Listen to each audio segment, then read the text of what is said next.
Hi everyone, welcome to week 4 of our Tribbiani sew along. Today we are finishing it up, so you finally made it.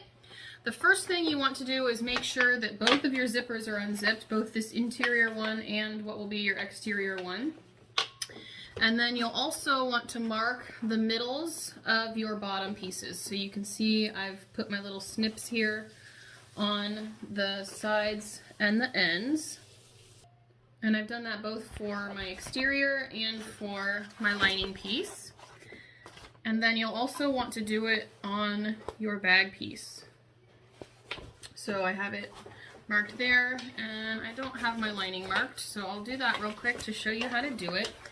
I usually mark my sides first. I mean, it doesn't really matter, but put your seams together, match those up, and then we'll make a little snip.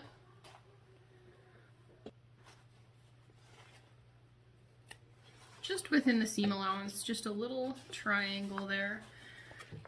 And then we'll match up these seams on the other side.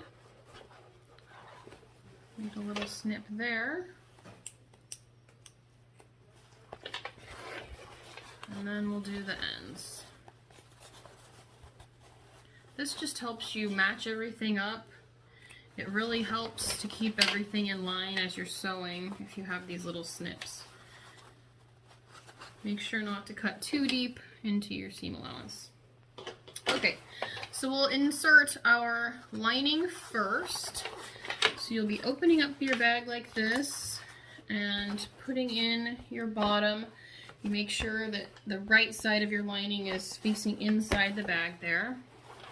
And always start pinning with those little notches first. So I always pin the sides and the ends and then ease everything else in. And we won't be sewing through the Decoville Heavy. That helps us know where our seam allowance is actually. Alright, so I'll pin this, I'll be right back. Alright, I have it all pinned in here, and it really fits nicely in there. You don't have to do much finagling if you've followed your seam allowances. You want to make sure not to catch your exterior, so I've folded it down out of the way. And the easiest way to sew this is with your bottom up, so I like to start on a long side.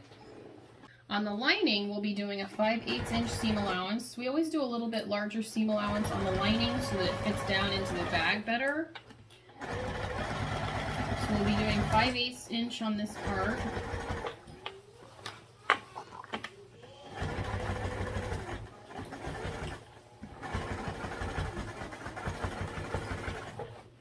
You can just follow right along.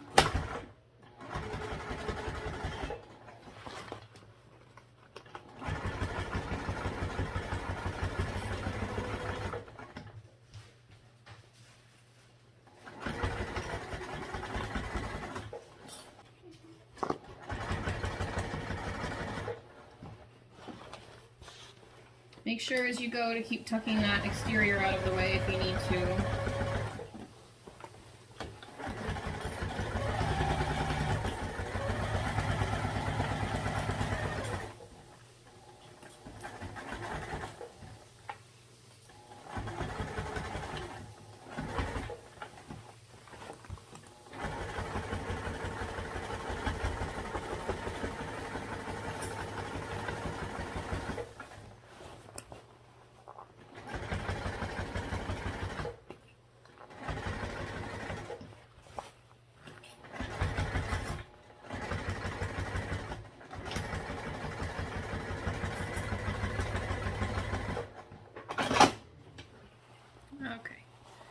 So here we are, and you can trim this down. I probably will trim it down a little bit. So I'm going to do that. I'll be right back. Okay, I've trimmed this down a little bit, about half of it, so I've got about a 1/4 inch left. Now we'll be doing the exterior. So I've flipped this up over the top, and then we'll be doing the same thing, putting this one inside and pinning around. So again, I'll be right back while I pin. Alright, all pinned up. And we'll just do the same thing all the way around. I like to put the bottom up so that I can follow around. This time we'll be doing 1/2 inch seam allowance, so it should follow right around on that Decoville heavy. This one, if my canvas is a little bit less sturdy than my waterproof canvas was, so it might be a good idea to staple if you're having issues keeping them right together. But I'll be using my little hemostats here too, just to make sure everything stays lined up where it should around these corners. The stapler is not a bad idea either though, so feel free to staple if you need to.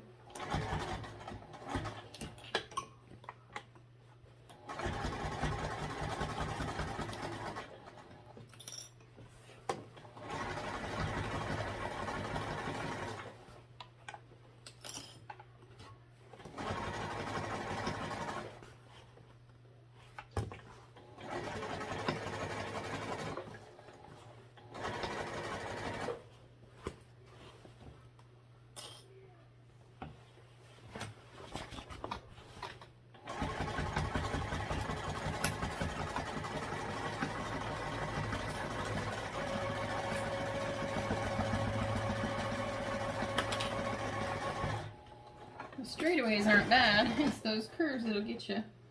Just try and keep them even. When I take a pin off, I put my hemostats on, and then helps me round out that corner.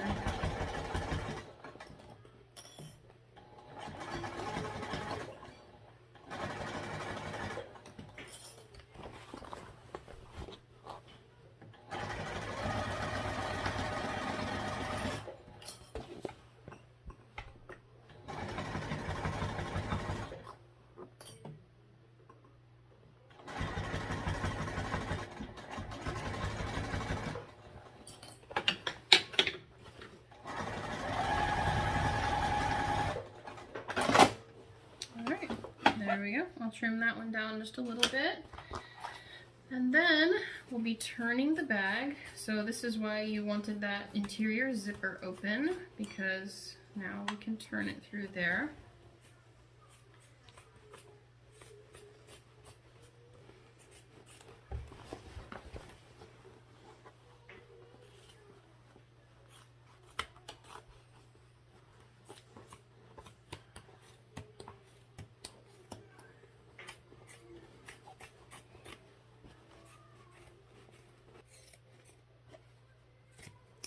Alright, made a huge mess now. Okay, so we will be turning through our pocket. So you're gonna reach in through here. I like to just grab right for the bottom and pull that through first. It seems to be the hardest thing to get through. So once you pull it through, the rest kind of just follows along. And then stick the other bottom through.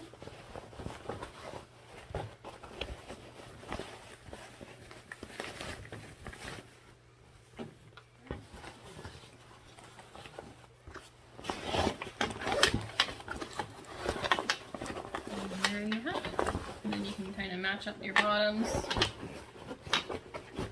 and the rest follows from there. Alright, so the last thing to do is to seal up our interior pocket. So the way I like to do this is to separate your seam here.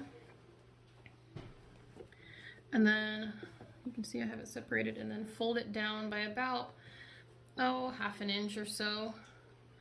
And then put the two sides together and clip.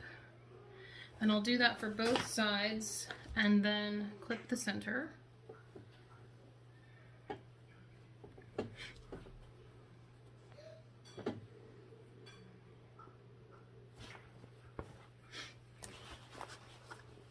Once you clip the sides, the center falls into line a lot easier.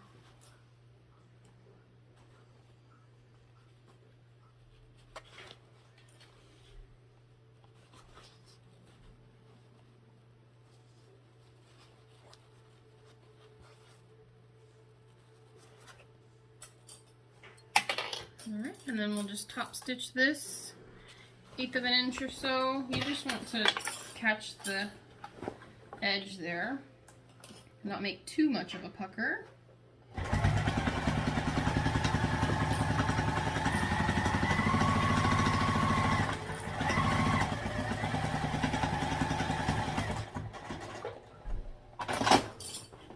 Alright, and then we tuck our pocket down inside, and I'll show you how to do the straps. For the short handles, you'll want to grab your handle webbing. You'll want to tuck this over 1/2 inch and then 1 inch,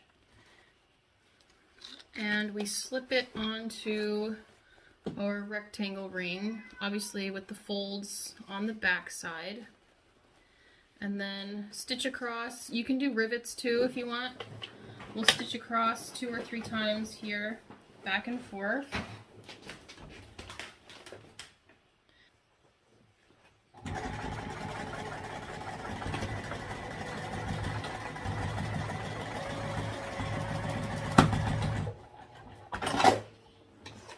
Okay, and then you'll want to make sure it's not twisted when you aim for the other side, and you'll again tuck under 1/2 inch and then 1 inch and slip your rectangle ring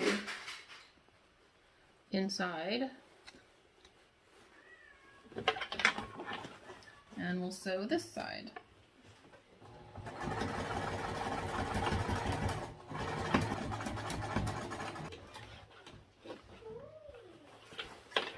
There we have it. So that's one side. You'll just need to repeat for the other side and then use the long one for your straps, your side straps.